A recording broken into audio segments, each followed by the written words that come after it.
يقولون ورد أن داود عليه السلام كان إذا دعا ربه يقول: اللهم يا من يرزق النعاب في عشه.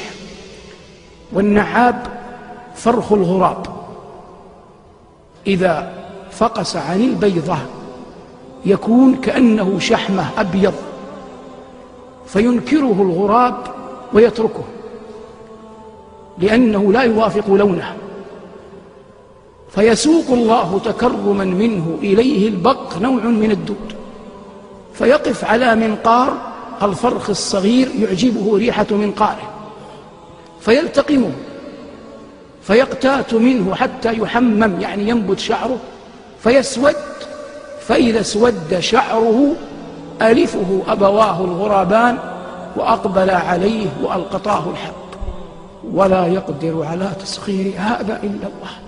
هل من خالق غير الله يرزقكم؟ وما من دابة في الأرض إلا على الله رزقها ويعلم مستقرها ومستودعها، كل في كتاب مبين.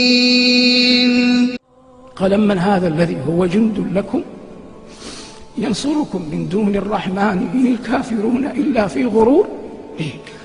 أم من هذا الذي يرزقكم إن أمسك رزقه.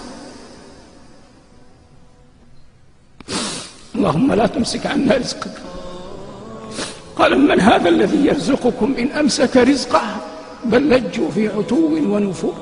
إن خروج كل أحد لطلب رزقه أخذ بالسبب، لكن ينبغي أن يعلم يقينا أنه لا أحد يرزق إلا الله، وأن أعظم الرزق هي الجنة، سماها الله جل وعلا رزقا بنص كلامه.